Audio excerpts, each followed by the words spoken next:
This week on Previews World Weekly, we discuss those incomplete storylines that still irk you to this day. Plus, we unpack your Venom hot takes and we reignite the classic Star Wars or Star Trek debate. It's all happening right now on Previews World Weekly.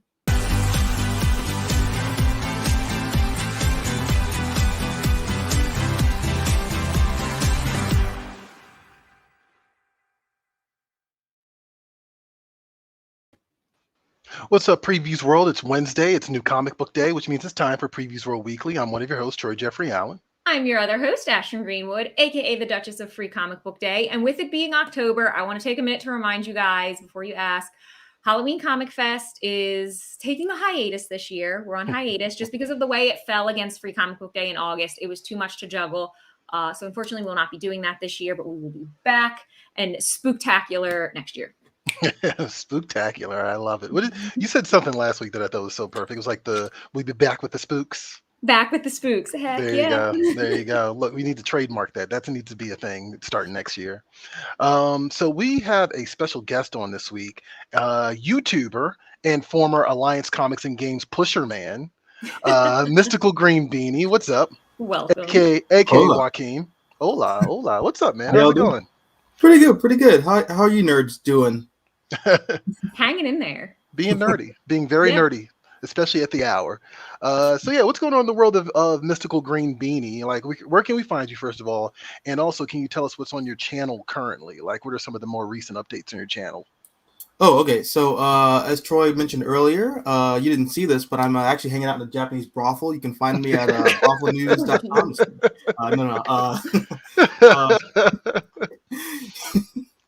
It's okay. We're going to talk about Go-Go 13 yet later, so it's kind of appropriate. You can find me on all platforms at Mystical Green Beanie or MG Beanie.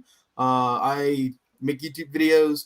Currently, there's going to be a little bit of a lag because classes and midterms, but I'm still pushing out a lot of content, and people like it. I hope. You show up. You're having a good time. You know what? I'll be honest. I expect some of the stuff you say sometimes on your channel, which, I mean, it makes total sense to me, right?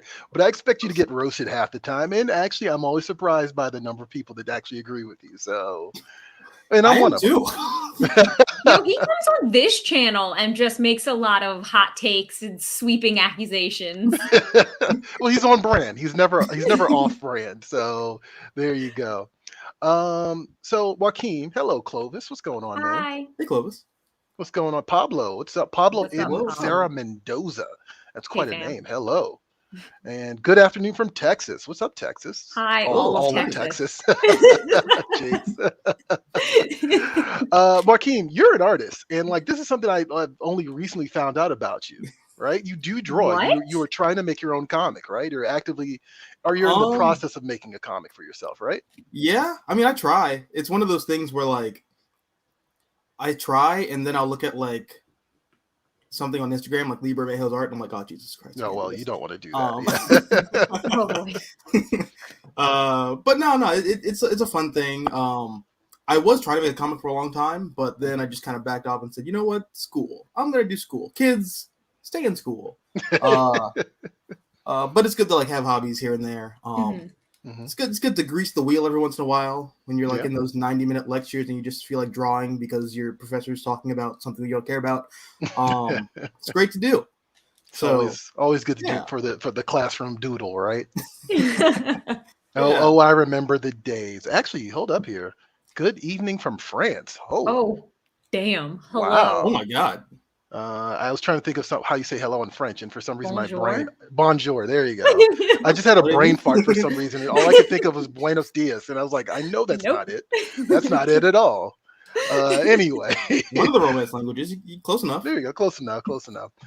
So actually, it is Inktober, and I was gonna say, man, I want to see you participate because you've been sharing your artwork online, and I want to see you like throw some stuff up because we have this prompt that we've been floating around. You're getting. It stares intensely. What is going on here? I'm concerned. No, I mean, all right, cool. I mean, you should do it. I'm gonna Shia LaBeouf you. Every Inktober, I get really hyped. Like, I'm like, yeah, I'm gonna do it this year. And then I start it, and I'm like, oh God, I I don't want to ink this. Well, you know what's funny? Actually, I actually heard, and I did a little bit more research on Inktober this year, and I have seen a lot of people experiencing Inktober burnout, and some of that has to do with the actual official Inktober creator, and some of it has to do with like just trying to keep up with the prompts every year. But here's the thing: you don't have to do every single one. You just do the ones that you like. And for example, we had a few submissions this week because we're doing something called Inked Previews. Oh my And God. day one was actually the topic was the prompt was Hargreaves, and as in the Umbrella Academy. And so someone decided to go ahead and do Vanya from Dark Horse Comics Umbrella Academy. We also got a few other ones here. What else we got? Cowboy Bebop, because that was day 2. So Spike was day 2, and it's actually interesting. So because the idea is like you interpret this any way you want to. So day 2 was Spike, and we got one that was Spike from Cowboy Bebop, and the other one was Spike from Buffy the Vampire Slayer. So it's fun. Like it's a good time. Yeah. And what else we got here, Johnny? I love this one. This one was for Party. Yeah. This one was for Party, which was day 4, and this is from I feel like I always say his name wrong, but it's Mount Ole. And he always participates every single year. And yeah, he just decided to do, of course, Party Like It's 1999, a Prince tribute, which I thought was also awesome. And I think we got one more here. What do we have, Johnny? Nope, that was it. That was it. Okay. Okay, All right. never mind. But there are more on our Instagram, and I've actually been sharing them all week. So yeah, definitely check that out. Just follow the hashtag Ink Previews. You'll see stuff from last year, the last 2 years out, and of course this year. And tag us if you're participating. Just at Previews World, no matter where you are. It's all the same, and every platform available. And if you do so, maybe Troy might contribute this year. Maybe not. How about that? let's not say we did. How about that? I gave up you on could that draw dream. us a mean stick figure. You know what? I can draw the S out of a stick figure. Yes, I could. I absolutely could. Yeah, but I mean, I keep telling people like Instagram and Twitter are probably best. Facebook is not that great, especially this past week. Facebook is not that great.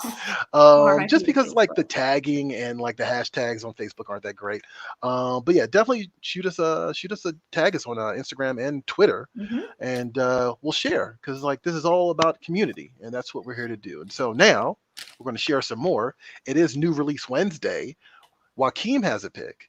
Ashton has a pick. I have a pick as always. So let's get to it. Here is New Comic Book Wednesday.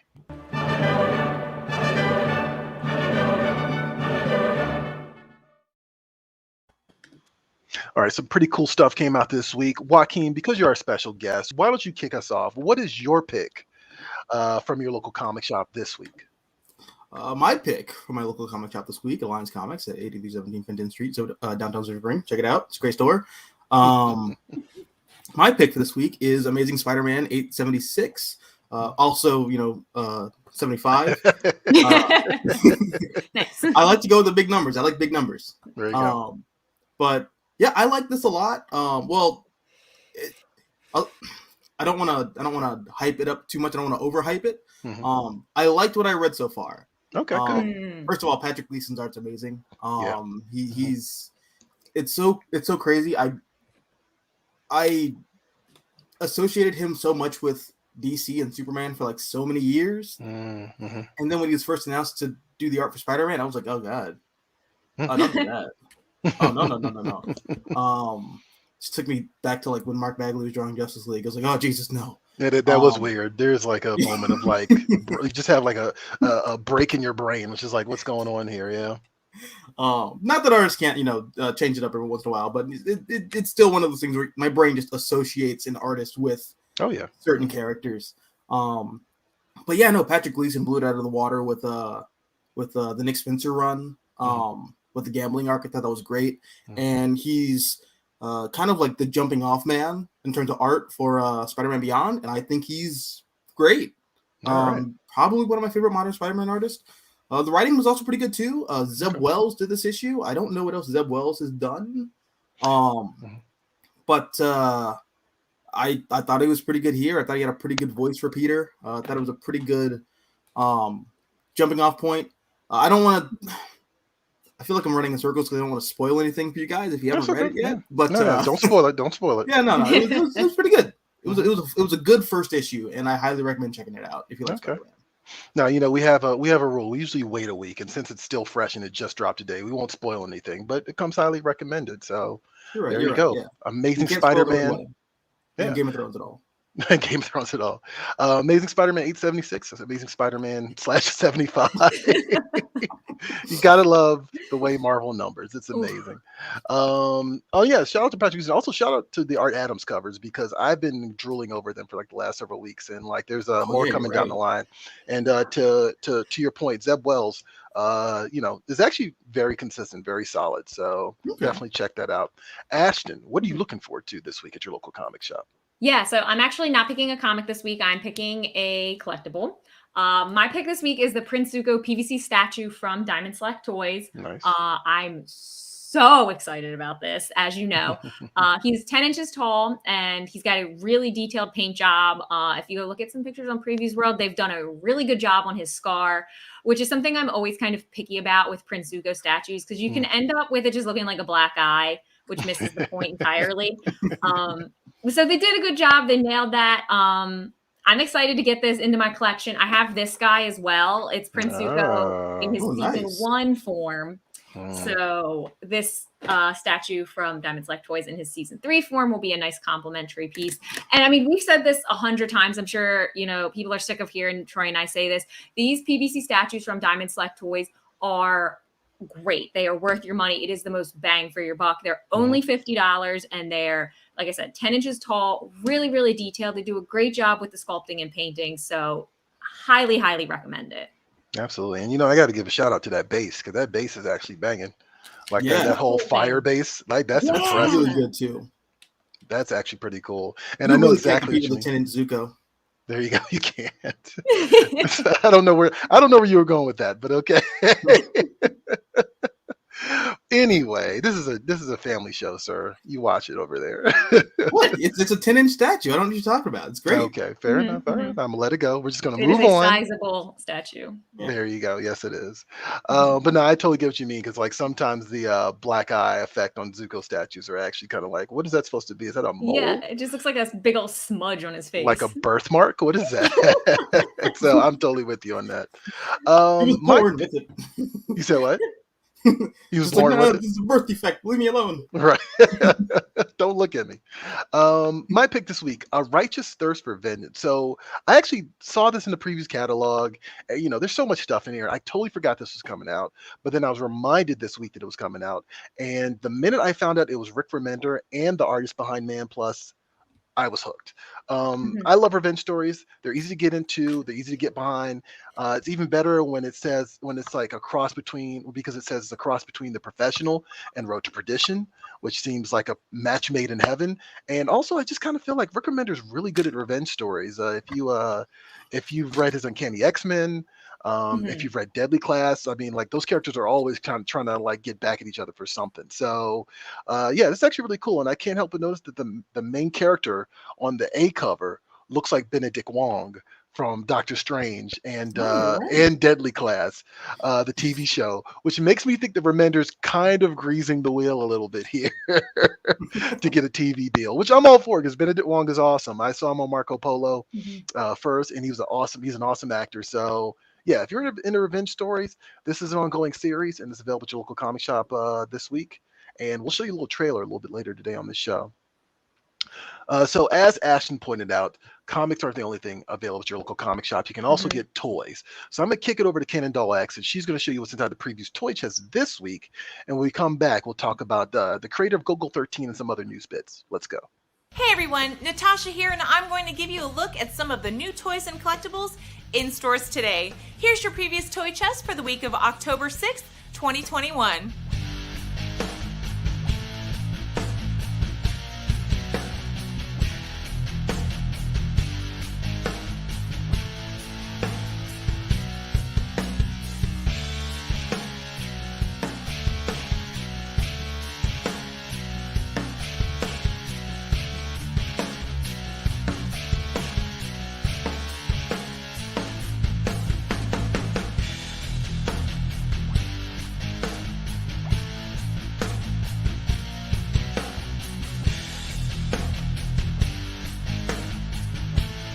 Be sure to check with your local comic shop for availability. And to see more, head over to previousworld.com/toychest. There you'll feast your eyes on more hot new collectibles. All right, now I just want to remind people you can catch Natasha's previews, Toy Chest, and Enemia's What's at Comic Shops. Earlier in the week, Enemia's gives you a rundown of what's available in the comic section of your local comic shop on Mondays, and Natasha shows you the toy section on Tuesdays, yes, at your local comic shop. So definitely check that out. All right, let's kick it over to news. I'm going to fork it over to Ashton. She's going to give us a rundown of what's going on in the world of geekdom. Let's get it.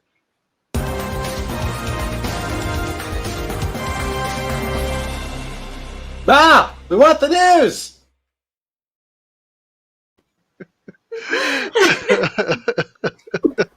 You know what? The less said about it, the better. Let's just get going with the news this week. That was fantastic. That was fantastic. I was expecting his regular news from last week, so when he didn't do it, that got me. Yeah, right. Well, he warned us. He said he's going to switch it up. That's production manager Johnny. So he said he's going to switch it up, and you know what? This is the beauty of being live. You're going to get genuine reactions from us every time. Also, Tony Craig, hi, Previews World, and What's up, Tony? Cover Price Comics coming back into the chat. Thank you very much. So, Ashton, I'm going to fork it over to you. Mm-hmm. What's going on in the world of geekdom? Yeah, so unfortunately, we're leading with a bit of an upsetting story this week. Takao Saito, the creator of Japan's longest-running manga, Golgo 13, unfortunately passed away last week from pancreatic cancer, just shy of his 85th birthday. But there's a bit of a silver lining here. He's left his fans with one last gift. So to give a little bit of some background here, Golgo 13 is a manga series that tells the tale of a mysterious hitman named Duke Togo. It was first published in 1968 and has been in continuous serialization since for 53 years, which makes it the longest running manga ever in terms of collected volumes. It has a total of 202 volumes, which is insanely impressive. You're right. So, like I said, Takao Saito passed, but fortunately, I should say, his book doesn't go with him. In accordance with his will, the series will continue with his team of assistants, artists, and creators. And so his publisher, Big Comic, explained in their statement, during his life, Mr. Saito repeatedly said, "I want Golgo 13 to go on even without me," showing his great faith in the splendid division of labor within the Saito production team. The Saito production art team and additional writing staff, along with the Big Comic editorial department, will be working together to continue the series, and we hope that fans will continue to enjoy reading it. So that's fantastic. It's a bit of a silver lining in an otherwise kind of crappy play out. No, absolutely. Troy, you seem kind of familiar with this. Have you read it? So actually, truth be told, I have watched the anime and I have watched actually the Sonny Chiba movie, which Sonny Chiba just passed away earlier this year too. Yeah, so I am familiar with the franchise, but I've never read the manga. I actually am surprised because I thought One Piece was actually the longest running manga, but apparently I guess this is. And I don't know if that has to do with volumes or the number of years. But I've heard people repeatedly tell me One Piece is the one that's been around the longest. But it's cool. I mean, 50 plus years, that's kind of crazy. Right. Yeah, I wonder if it has to do with this being the collected volumes, because that seemed to be something that they explicitly stated in terms of collected volumes. So that might just be where it has One Piece beaten. Actually, and actually we saw earlier this year with the creator of Berserk what happens when a creator passes and no one's left to take over the reins. It kind of creates a little bit of chaos in the fan community. So it's actually really nice that he had that forethought. Of course it's horrible that he passed away, but we say this a million times on the show, and it's absolutely true. It's true every time we say it. The beauty of these people being artists and creating things for us is that their creations live on, and by extension, so do they. So yes, absolutely. I mean, silver lining, like you said, but it's good to hear. Actually, speaking of manga, Ashton, what is this Dune manga thing that you saw floating around? Yeah, so there's this really cool poster of Dune, the current iteration of Dune that will be coming out later this month. It's by manga artist Hosuka Demetsu. Sorry if I've said your name wrong, but she recreated the Dune poster in kind of her traditional manga style and hit some of the main characters. You can see Paul in the front, Baron Harkonnen's in the back, Lady Jessica's in there, and it is just so cool. And it just shows how much hype there is about this movie, and I love what she did with this. Dude. Wow. That's fantastic. That is impressive. Yeah, that's actually really nice. Wow. Man, the Instagram artists, like, I'm always just like totally floored. Like, that's one of the beauties of running the Previews World Instagram is you just come across these like absolute gems, and you're kind of like, why are these people not making comics full time? Right. That is so impressive. Also, didn't the Dune tickets, the Dune tickets, the Dune tickets went on sale this week, right? This past week, Yeah, right? so advanced screening tickets went on sale yesterday. I already have my tickets. I have a ticket for me and my mom to go to this advanced screening. I saw that they were on sale. I panicked. I texted her while she was at work, and I was like, "Are you available on this day? I'm buying the tickets. I hope you're available." Because I freaked myself out and panicked. I was like, I can't miss out on this. I'm just going to buy the tickets and hope she's available. And she is. So me and my mom are going on the 21st, and I'm hyped. All right. Did you do IMAX? Like, what did you do? Dolby. Dolby. Okay. All right. Okay. You kept it simple. I mean, look, I'm with you. I don't always need all the bells and whistles. That stuff kind of becomes a distraction after a while. So. Okay. Also, I made this decision based on the simple fact of like the Dolby theater had the nice recliner seats and the IMAX theater did not. Hey, really? Actually, wow. That is true, actually. That's a very good point. Like, normally the IMAX seats are like stiff as a board, actually. Mm-hmm. Speaking of box office, Joaquin, did you see the Venom movie this week? I absolutely saw the Venom movie this week, Troy. Okay, all right. Did you see the Venom movie this week? I still have not seen it. I'm actually, for some reason, my fiance Liz let me not say that. I'm being super shady. Liz wants to see Venom Let There Be Carnage. She actually just, I don't know. She has no reference for the comics, of course, but she's really excited about this. So for the first time this year, I've gone to movie theaters multiple times, but she is going to go to the movie theaters and see this. So I'm interested. I'm curious. I've heard good things about it. It made $109 billion this weekend, which is super impressive. Oh my God. And I'm sorry, 109 million. Sorry, I definitely said billion. Okay. But, yeah, sorry. That makes more sense. That would be absolutely ridiculous. But you're not the only one. Johnny Rose, our production manager, also saw it. So I was kind of curious what you guys thought of the movie since you two both saw it this weekend. I'll let you go first, Joaquin. What did you think of the movie? First of all, props for Johnny for being a man of culture, watching Venom this week. But yeah, no, I liked it. I saw it with my girlfriend opening night. It's a Venom movie. Like that's like the big thing I see a lot of people freak out about. It's like, oh my God, it's so goofy. This is so stupid that like it's Venom. It doesn't take itself too seriously. Okay, that's good. Thank God. Good.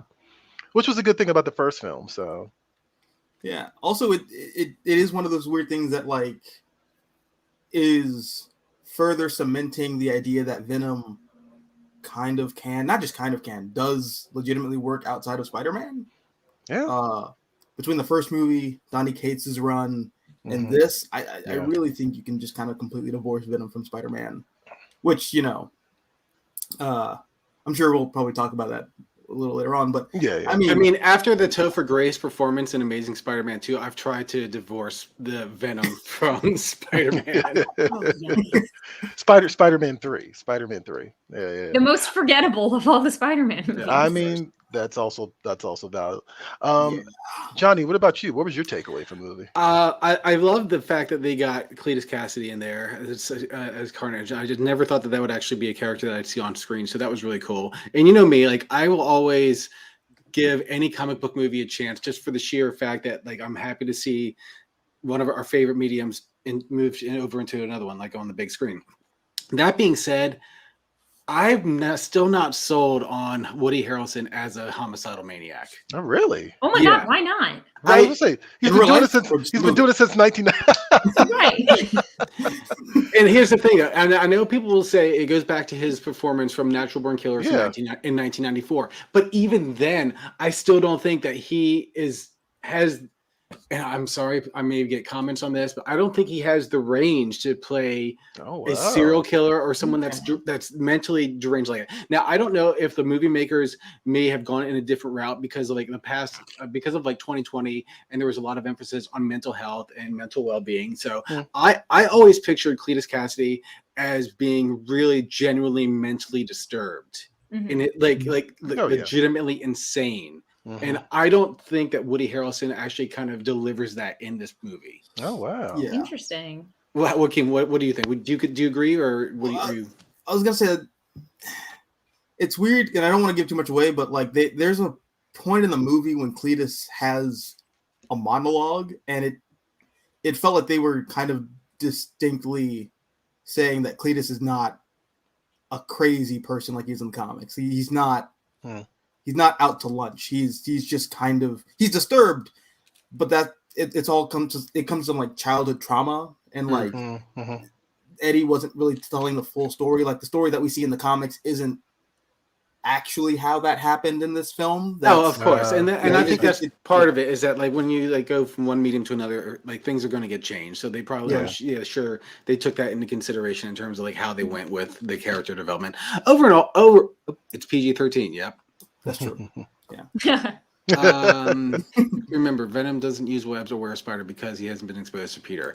That's actually, you know what? That's a good point. I didn't think about that actually. Yeah, that crossed my mind. That are the Venom in this with the Tom Hardy version. It's just like all veiny. It has like white symbiote veins like going through like his muscles and everything like, which I'm fine with. I understand that there's no connection to Spider-Man, so that's fine. All in all, I think it was a good movie. But to wrap this up, the end credit sequence, what happens after the post credits scene, is more important in my mind, that 10 minutes, than what happened in the entire movie. I see Cletus more like an enthusiast killer. He's angry rather than disturbed, to me at least. Yeah, I can see that. Okay, all right. Yeah. Oh, Johnny, you just started something in the comments. Not to contradict your statement, but did you even watch Natural Born Killers? Yes, I did. Yes, I did. And he has it and delivered, in my opinion. I felt he stole the movie. I hated the hanging around line. Interesting. There's a lot of one-liners in this movie. Like I'm a kid of the 80s, so I still, for me, Woody Harrelson will always be that bar back in Cheers. Oh, wow. Oh, my God. He's done so many things since I then. know he has. And here's the thing, though. I'm not saying that he's a bad actor. Like, I love him in Zombieland. I think he's amazing in that. I think that character is really good, but I don't know. For me, in Natural Born Killers, I don't see him bring, like, the raw energy and, like, the anger. I'm like, he gets louder when he gets angry, but I don't know if I don't see that in his face. Interesting. I don't know, whatever. But real quick, I think that who would have been a better Cletus Cassidy would have been Jackie Earle Haley. Oh, yeah. Who played Rorschach. And also played Freddy Krueger in the Nightmare on Elm Street. Yeah, just based on those two things alone. Yes, absolutely. So, but I can see why they went with Woody Harrelson, bigger star power, but it is what it is. Yeah. Also, I would say in Woody Harrelson's defense, though, for the version of Cletus they were going for in the movie, I think he played it kind of all right. Because he's not like one of the big things here is this isn't comic book Venom. This isn't comic book Cletus Cassidy. They're kind of doing their own thing with it, and it's very much instead of him being like to take it to Batman because we always take it to Batman. Instead of Cletus being kind of like Victor Zsasz, but getting like a weird symbiote on him. Or in him, he's more like the Joker. But if you got him at like, if you like threw him in Ravencroft at like age 16, and he just grew up in a mental institution. He's kind of more like that. He's more put together, but like the stuff up here ain't. It ain't all there. Brian is going in. Brian's going I respect your Woody critique no matter how wrong it is. Brian, you're dedicated. I appreciate that. That's what she said. Okay, sorry, I had to do that. Anyway. Troy, this is a family channel. Oh yeah, I'm sorry. That's right. Anyway, let's move over to actual other Spider-Man things because I'm actually curious about this. And without, because I know you did a video about this, Joaquin, but without spoiling it, Nick Spencer Spider-Man just ended last week. Can you give us a hot take on it real quick, or just take? It doesn't have to be hot. It could be lukewarm. No, it's gonna be hot. Room temperature. We're going Kelvin here. Oh, okay. Well, all right. But we want people to watch your video that you did. So. Yeah, well, I mean, I'll say what I said there, and I'll say it again here. I like it. I see a lot of people trashing Nick Spencer's run because of how kind of like convoluted it gets near the end. Unfortunately, just one of the basic things with like big IP comics There's going to be a lot of editorial cooks in the kitchen. Yeah, of course. That's just kind of the way those things work. And much like a lot of other runs in comic, like Tom King's Batman run, there's also the J. Michael Straczynski run on Spider-Man, same problem. Editorial kind of tells you to like wrap it up and get out quick because you're just not you're being divisive. So take rocks. So he had to wrap up his story faster than he anticipated. Oh, really? Is that the story behind it, huh? That's more so what I'm hearing as time goes on. Which doesn't surprise me. That's just kind of the way these things work. Plus, Nick Spencer's also doing the Substack thing, so it makes sense that he would just be kind of ushered out like that. But I mean, these things just happen, and I think based off of the run that we got with him, I like the ending. The whole run is, I don't want to call it like a retcon engine, but it kind of is a retcon engine. It's a shrine to Spider-Man's like 60 plus year history, and most of it is just trying to iron out some of the wrinkles for weird decisions that have been made with the character over the past 30 years. Clones, bringing Norman Osborn back from life for no reason, sins past. Yeah, boy. Let's not get into that because that'll be a whole conversation. I don't want to hold Ashley hostage. I know, but I think for what Nick Spencer was trying to do, tying everything together, taking all these like weird loose things that didn't really connect with one another, and also putting things back that really had no reason to be taken off the shelf and broken in the first place, like bringing back Craven for no reason. Just stuff like that. I think it all worked out in the end. Okay. I genuinely do think it all worked out in the end. That's my hot take. I dug it. Okay. I've purchased the first trade, and now that it's over, I'm gonna comb through it and see what's up. I mean, guys, I see a few people already kind of in the chat being slightly rude, but I was gonna say, let us know if you have finished Nick Spencer's run. Let us know what you think in the chat. Be constructive. Just be constructive. You don't even have to be polite, but at least be constructive for God's sakes. One more thing, real quick. Let's suck up to our overlords real quick, Ashton. All right. The top sellers for August, they dropped this past week, and I thought this was really cool because like we haven't done this in a while because of the pandemic has kind of made things a little precarious, a little unpredictable. But I think I kind of spoiled this last week, but it was no big secret. King Spawn #1 topped the diamond list, which is of course really cool and also very impressive because Spawn has had this resurgence in the last year, and Todd McFarlane told us himself. He said this is the year of Spawn, and he has delivered. And that's awesome that the fans are backing that as well. Marvel Comics X-Men: The Trial of Magneto #1 was #2, and Star Wars: The High Republic Volume 1 was the most ordered new graphic novel, which I know is your jam, Ashton. So definitely check that out. It's the full list. Well, the full list is on our website right now, so you can definitely check that out. Pathfinder was the #1 game, and the Pop Marvel Avengers Endgame I Am Iron Man Glow in the Dark Deluxe vinyl figure from Funko was the #1 toy this month. I also want to point out that I saw online. I did the shout out on Twitter of all the top items, and I didn't do one for Ed Pisker's Red Room. That's okay. He caught it.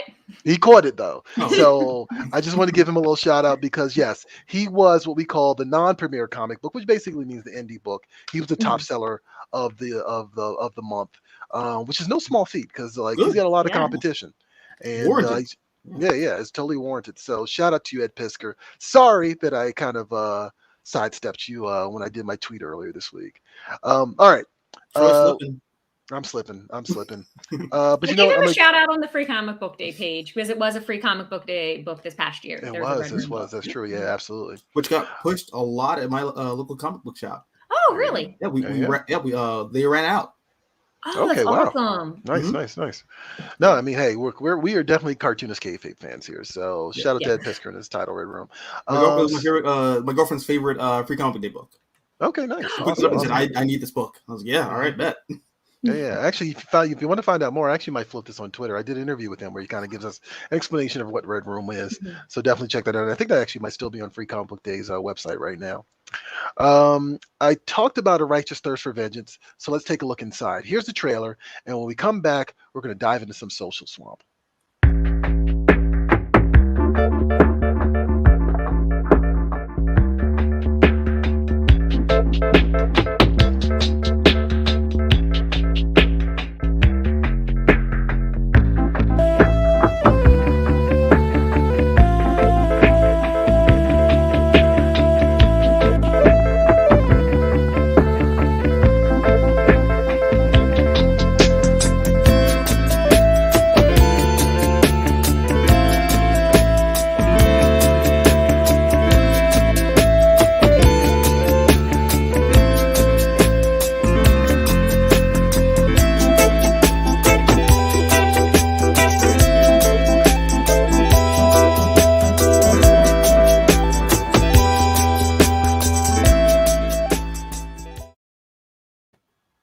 All right, that's A Righteous Thirst for Vengeance by Rick Remender and Andre Araujo. And I just want to say, I discovered his book Man Plus about 2 years ago, and I was obsessed with it because it was like the coolest thing ever. So it's really cool to see him doing a book with from a major publisher right now, and doing a book with Rick Remender. So check that out. That's in comic shops today. All right, it's social swamp time. People are already yelling. We weren't even trying to be controversial. The people in the comments being controversial. People are in the comments yelling. So yes, Not avoidable. not avoidable. So you know what? Let's see where else we go with this. It's social swamp. I'm gonna hand it over to Ashton, and she's gonna take the hits for us. My God. Let's go.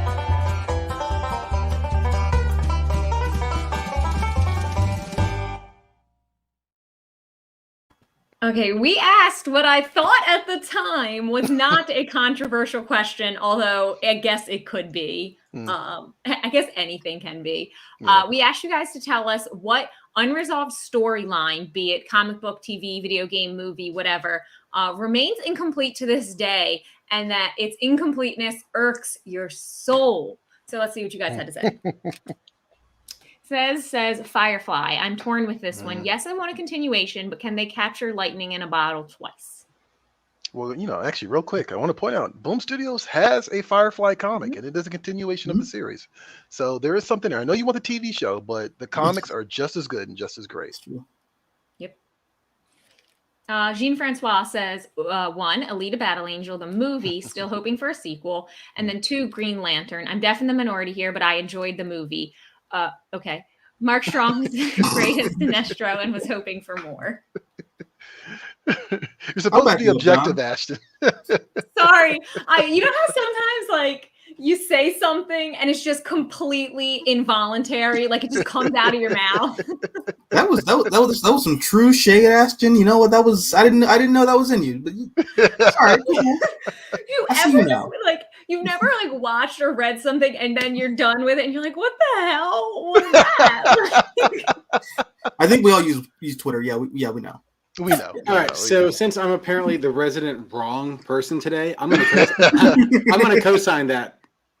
Okay. Because Mark Strong as Sinestro was the saving grace of that movie. I'm not saying know what? He's a pitch perfect Sinestro. He was a right choice for that character. Absolutely. Yeah. So maybe it's because I didn't read a lot of Green Lantern growing up. I thought the movie was fine. I thought it's fine. I haven't read any Green Lantern. My issue with the movie was I just couldn't figure out what was going on at all. Yeah. Clovis says, okay, says a lot. So simple, yet it says a lot. To be fair, I haven't seen that movie since I was 12, so just, we'll leave it at that. You know what? That's totally fair. Jim says the Star Wars Extended Universe. They had several storylines that abruptly ended when Disney bought Star Wars and canceled all Extended Universe stuff to their own cluttered, contradictory storyline, even though they claimed their group would never contradict themselves. You know Not what? even touching that one. Yeah, it was we're just all silent. Can I open a box of chaos real quick? Yeah, go ahead. Box of chaos. Might as well.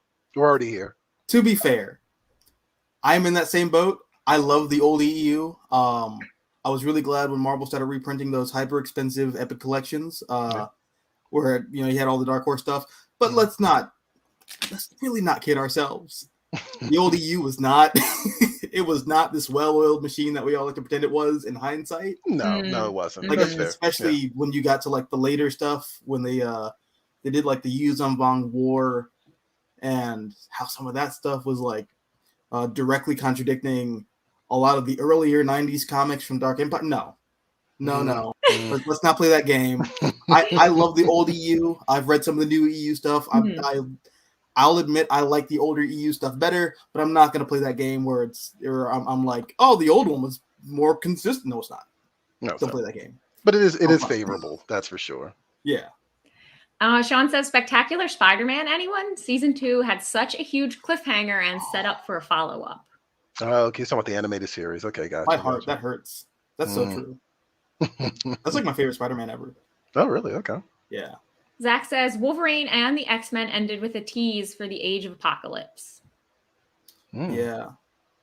Calvin says, Game of Thrones ending was so bad. I wish it had been left unresolved. My God. You guys can't see it, but Johnny's laughing. Jeez. Oh, man. Chris says, I wish we knew what happened after Return of the Jedi. That is super shady. Oh my God. You guys are in rare form this week, man. Like, all right. My God. I gotta jump in here because I can't tell if that comment was like them being a troll or not. Ooh.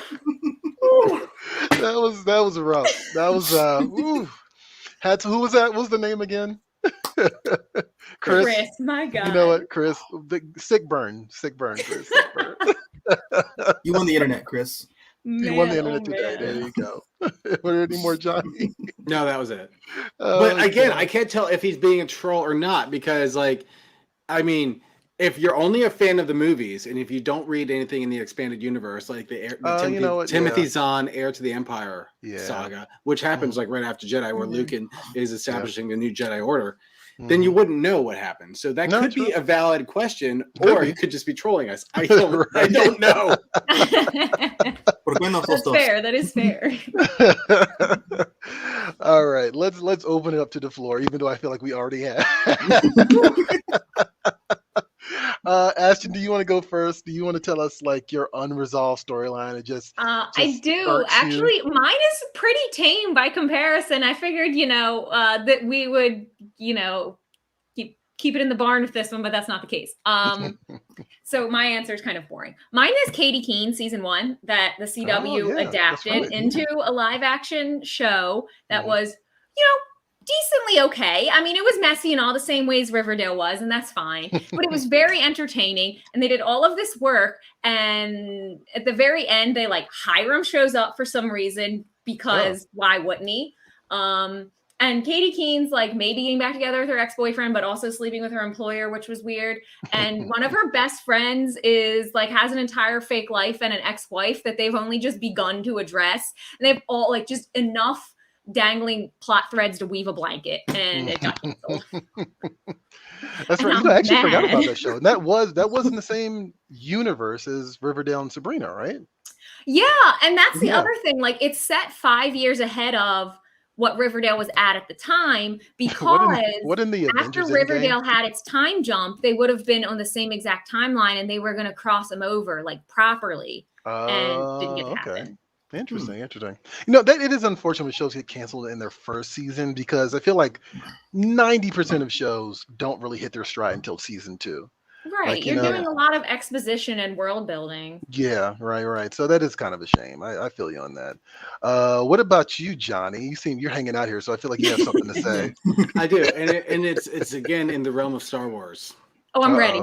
So many unresolved storylines. But for me, the one that just instantly pops up in my head is Attack of the Clones, episode 2, when Obi-Wan goes to talk to the Kaminoans about the clone army, and they talk about Jedi Master Sifo Dyas, and they're like, Sifo Dyas was killed 5 years ago or whatever the heck. I'm like, oh yeah, that's right. What happened with this? Where did he go? Who is this Jedi Master General, whoever, that created this clone army. Now, again, this is another instance where I'm sure that there is some kind of expanded universe information out there where I could find this information out.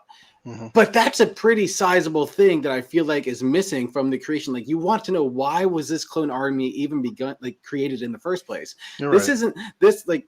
And in the later movies with Star Wars, I feel like there's a tendency for them to miss out big chunks of information because they just kind of assume, oh, they've gone on adventures since then, so all these other things have happened. You're right, yeah. But it's like these are big things that they're missing out. This isn't like in Jedi where like they see Lando and it's like, someone must have told them about my little maneuver at the Battle of Tanab. I'm like, okay, you were in a war or fight or whatever, and you got bumped up to general. Okay, I can go with that. But when you skip over a big piece of information that shows like how this clone army was created and then no explanation in the movies, come on. I mean, I'm with you. I actually got a few more here in the chat, actually. I see Spawn the animated series, such a loss. All right, fair enough. And I didn't get to vote on this, but I was a little upset the cancellation of Jupiter's Legacy on Netflix. Fairly new one. Yeah. I have seen them renew horrible shows time and time again.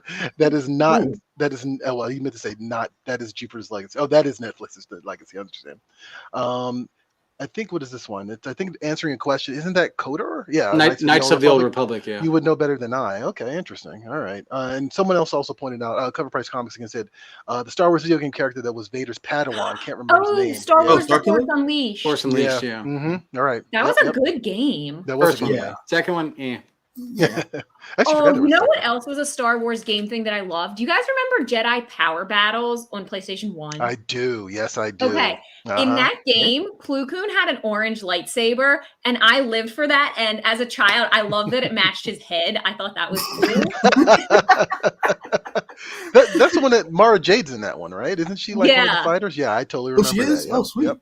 Mm-hmm. It just says like lazy writing, like, oh, and Yoda has a green lightsaber. We're just gonna give you a lightsaber the color of your skin. But then when he shows up in the movies, he has like I think he's a blue lightsaber in the movies, and I was so hurt. I was like, "Where's the lightsaber?"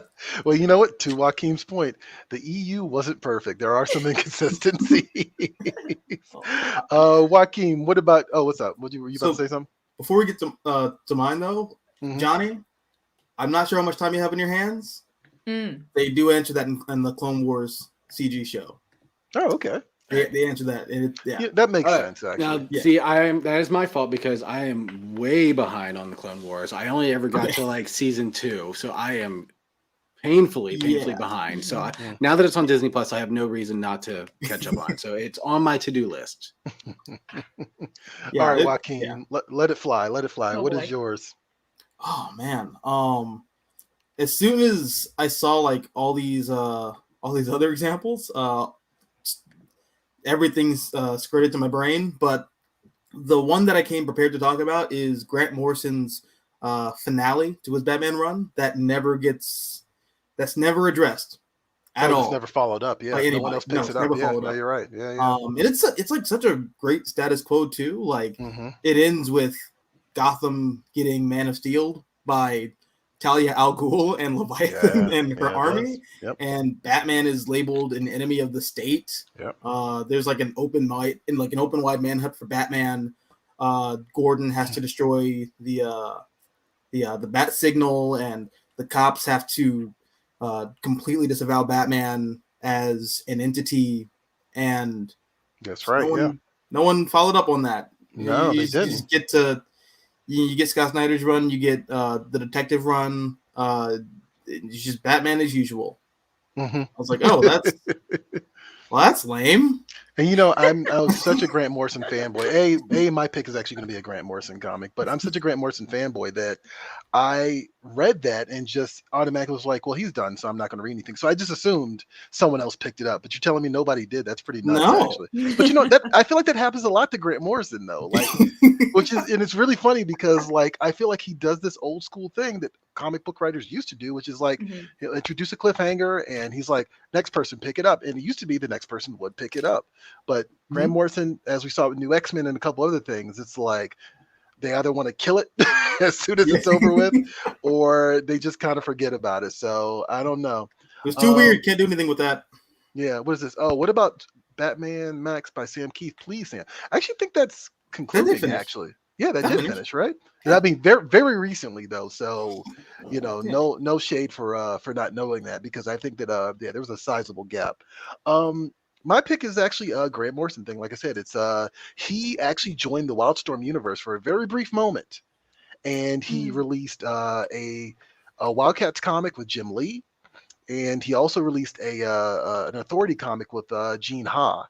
And the deal was that these are going to kind of intersect, and he was rebuilding the Wildstorm universe for after after the events. I think of was it Final Crisis or whatever.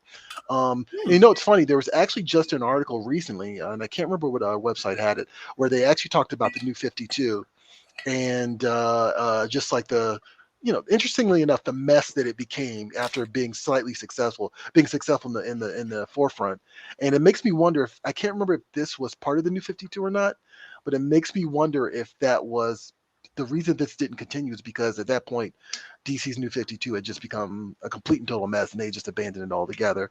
But yeah, I was really curious about that Authority run, especially, and I was really curious for Morrison's take on the Wildcats. But I will say this: fortunately, he's doing Superman the Authority right now. So I mean, it's not the story he was going to tell, but at least he's picked it back up again. So there you go. He has a good handle on those characters too. He does have a very good handle on those characters, absolutely. Yeah. So there you go. I mean, hey, there you go. Thanks for participating, guys. Thanks for jumping in there. Of course, there are many more comments that we got that we couldn't showcase on the show. So if you are curious and you want to be part of the conversation, just head on over to Previews World's Facebook or Instagram, and also Free Comic Book Day's Facebook or Instagram, and just look for the prompt that Johnny threw up on the screen earlier, and you'll see a slew of comments, because yeah, like Ashton said, it caught fire very quickly. Yeah, when you first showed me this prompt, I was like, okay, this is like a nice middle of the road discussion point. Yeah. Like, I'm sure people will have opinions, but like pretty neutral, right? You're right. But like everyone's yelling. Okay, we're mad. We're here now. What can I say? Ashton, what is the comic shop shout out this week? Yeah, this week. Oh, Johnny, you're muted. Oh, Johnny, you're We're muted. doing the poll, aren't we? Oh, yes. I'm sorry. We are doing the poll. My bad. Ashton, what is this week's poll? Whoopsie. This week is World Space Week. So in honor of World Space Week, I've ignited an old spacey debate. I asked you guys to pick, in your opinion, what God. you find to be superior between Star Wars and Star Trek. Ashton, what are you doing? Really stirring the pot. All right, so chaos. we don't have a lot of time to go. We normally mull over this, so we're getting closer to the hour. So, Joaquin, I'm going to ask you, choose which one, Star Wars or Star Trek? Babylon 5. No, I'm just kidding. He chose violence. I guess Star Wars. You know, they're both cool though. But yeah, Star Wars. Yeah, okay. I like fantasy. I like space fantasy a little more than far future space philosophy, which is weird because I'm a philosophy major. But you know, I don't know. I like Star Wars more. Actually, I will point out, Dave Brown said apples and oranges. It is. I know it is. I know this is like. I know it's incendiary for a reason, and that's exactly why I picked it. Question: Yeah. Star Wars now or the 1980s? Oh well, can you divorce them at this point? I mean, So this is saying Trek's more human, says Star Trek. You know, I was actually asked this question on another stream, and someone said, and my answer was that I feel like Star Trek is good for humanity as a whole, and Star Wars, for any number of reasons, just brings out the worst in everybody. You know what? Well, maybe said it. I didn't. So, all right. Yeah. So you're picking Star Wars. I've seen people throw hands over Star Trek though, especially really? like modern Star Trek versus like original Star Trek. Yeah, no, I've seen people incite violence over. Let's not act like the Trekkies don't get defensive, because they do. You know, and maybe that's my misunderstanding of the Star Trek fans, because Johnny's just lost. Because I thought the Star Trek. I hate when mom and dad fight. I thought the Star Trek fans were more peaceful, but apparently, I guess I'm wrong. After that J.J. Abrams reboot, and then you kind of get into like the Kelvin line stuff and all that. There's like it it is on par with the pre-Disney and post-Disney Star Wars fandom. Why is it always J.J. Abrams? Can we talk about this for a second? Wrecking everybody's good time. I can give you an honest opinion, but I'm starting to notice a trend here. It's always J.J. Abrams. I'm just saying. yeah, JJ. Moving on, Anyway. we're gonna just pick Star Wars for the sake of ending this bit. All right. But Nice. 74.1% agree. Oof. What? Wow. Winning side. I thought it'd be a little tighter than that, but I guess So Star Trek's had did a rough time lately, so I guess I can understand that. Yeah. But so is Star Wars, so who knows? Anyway. Ashton, what is this week's comic shop shout out? Okay. This week's comic shop shout out goes to anyone comics, from Juan Espinoza. He did not tell us where in the world this is located, but I'm sure it's wonderful. And we'll show you pictures of this comic shop during our end credits roll so you can take a look inside. And if you want us to shout out your local comic book shop on the show, find us on social media, tag your shop. If they don't have a handle, just leave their name and use the hashtag #SupportYourLCS. We will find your shop, shout them out on the show, and give them some love. All right. And Joaquin. And real quick, it is in Brooklyn, New York. Awesome. there Thank you you, go. Johnny. There you go. Perfect. All right. Joaquin. Brooklyn. I don't know why I said that. Joaquin, where can we find you? One more time for the people who are late. For the folks in the back, Mm-hmm. let's do this one more time. You can find me on the internet everywhere at MG Beanie or Mystical Green Beanie. That's really just everywhere, just YouTube, Twitter, and Instagram. But yeah, those 3 places. Come by. All right. And Ashton, where can people find you?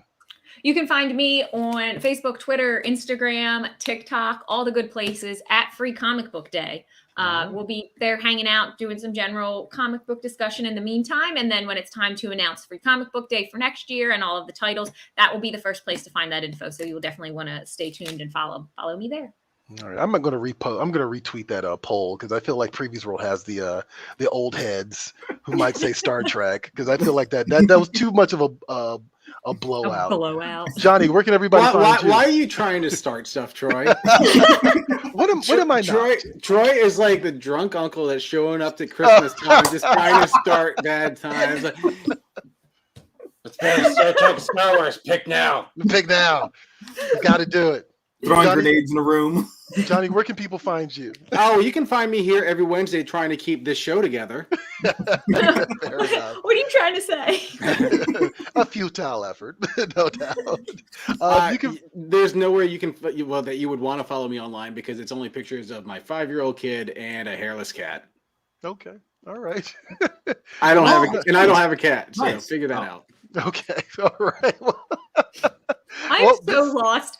Yeah. Let's wrap this up. Let's wrap this up. Hey, I'm very weird. tired and loopy. Hey, sorry. This got very weird. This is exactly what this is the kind of stuff you can expect. Anyway, you can find me at Previews World everywhere, basically. So definitely come and yell at me. And also, this reminder: New York Comic Con is this weekend. So if you are going to New York Comic Con, definitely check out the Previews World booth. We will be there. Be safe out there, guys. Because Diamond Select Toys will be there. Diamond Select Toys Yes. will be there. So yeah, welcome home, Nuggets. Very amusing. And can I just say that I'm actually having a little bit of FOMO for the fact that we're not going this year. You know what? Now- I didn't think it was gonna. We were kind of like, I'm fine with it, but now I'm starting to get a little bit of FOMO too. I totally hear you on that. Like for me, New York Comic Con was like the first big show that I actually went to, and this is before I even started working with Diamond and Previews and the whole team years ago. And I'm going to tell you this story real quick. I went up there, and this is when I had done my one cosplay that I have ever done. And Troy, have you seen this before? Yeah, the chicken fat, right? The giant chicken. When Family Guy did their take on Star Wars. That is the one time I ever cosplayed, and I went up to New York City for the day, drove up there, went into a parking lot across the river from the Javits Center, and I'm sitting there putting this chicken suit on. Meanwhile, there's people in business suits walking by me, like going to work, like, hi, good morning. But that I'm going to work too. yes, that convention's always held a special place in my heart. So if you're going up there, let us know. I hope everyone has a good time. Please stay safe, and someone pick me up some Scotty Young Marvel pins, please. All right. Nice. And I just want to close. I want to close on this note. Previews World, great show as usual. FYI, Troy Allen can do no wrong. Thank you very much. That's it for Previews World Weekly, guys. I'm one of your hosts, Troy Jeffrey Allen. I'm your other host, Ashton Greenwood. And thank you, Mystical Green Beanie. Thank you, Johnny. We'll see you guys at the Spinner Rack. Catch you later.